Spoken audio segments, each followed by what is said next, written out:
Hello, I'm Dr. William Berger, owner and founder of Northeast Medical Practice.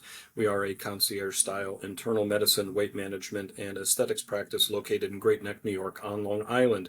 And today I'd like to chat briefly about a question that I am often asked by patients as well as people out there in the world, and that is, what is the best diet? And my answer is kind of vague and not meant to be flip, but it is whatever diet the patient likes most or enough that they would be able to adhere to it long term and most of the time. So there are a lot of different healthy diets to choose from, and these include low carbohydrate, a low glycemic index, ketogenic, a Mediterranean diet, a vegetarian or vegan diet, a Paleolithic diet. So a lot of different options, and they all have something in common, which is a focus on whole foods and limiting refined carbs, added sugars, and processed food items as well. And I'll talk a little bit more about what that is. The standard American diet, and the acronym for that, SAD, kind of says it all, is rather loaded with lots of refined grains, added sugars, saturated fats and oils, the ultra processed foods that I'm talking about. And those are packaged foods that have so many ingredients on them that you can't get through it in one breath if you were to recite them. You don't know what a lot of them are. They're difficult to pronounce. They tend to be in the center of the grocery store as opposed to around the edges. These include a lot of different things, but in particular, processed meats are quite unhealthy, loaded with sodium, various curing agents like nitrates or smoked, a lot of fat, and really one of the worst things that we can eat. But there are many other types of highly processed foods and even refined carbs, so meaning something that has white flour, but everything has been essentially stripped out of it, including the wheat germ, and it's bleached and so forth, and then put into something that's further processed in the factory to create some sort of junk food item. All of these are significantly unhealthy. And within the SAD, the standard American diet, pretty much lies the root cause of the obesity epidemic in this country, because before so many of these products kind of invaded the grocery store, we really didn't have such a problem with obesity in this country. Of course, becoming more sedentary has also been a factor,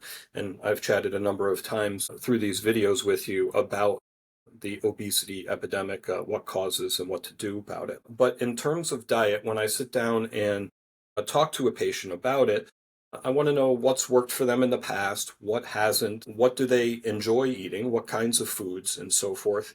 Do they have time or the desire to cook at home, or are things that are pre-prepared in some way going to be a more realistic route to go? Because remember, like I said, we want a diet that is palatable and easy enough and realistic enough for a patient that a majority of the time they'll be able to eat that way. And so for that reason, I often begin with the Mediterranean diet for a lot of patients. A few reasons for it. It tends to be a pretty varied and delicious kind of diet for most folks, and it's not really restrictive. There are certainly benefits to vegan diet or ketogenic diet and so forth, but they're much harder to adhere to. You have to be very, very committed to really stick with either of those diets, for example. And there's a lot of really good literature, including some studies in the New England Journal of Medicine called the PREDIMED studies, that demonstrate decreased risk of cardiovascular disease and diabetes by adhering to the Mediterranean diet. Mediterranean diet is really more like a Mediterranean lifestyle, though, too. You're meant to be sitting down and eating dinner with your family, going for a walk after dinner. Those social connections, that bit of exercise after dinner, living the sort of Tuscan lifestyle really has a whole lot of health benefits. So it's not just the foods. Of course, if we can incorporate other parts of that sort of lifestyle, that's great. Although, not all of us can be enjoying dinner at the long table in front of our villa in Tuscany, looking out at the hills and the lovely cypress trees. But I think you understand what I mean. So the ketogenic diet can be really great, especially for folks who need to lose weight and have a problem with their blood glucose control. Again, it is fairly restrictive, needing to get down initially under 30 grams of carbs per day, maintenance around 50 grams, which is kind of tough to do for a lot of folks. And some people also have a spike in their LDL cholesterol, the so-called bad cholesterol, if they're incorporating a lot of foods with saturated fats, such as meats, red meats, in their diet as they restrict carbohydrates and increase protein. Things to watch with those diets. And of course, the vegetarian or a vegan diet, there are many, many studies that showed not only improvement in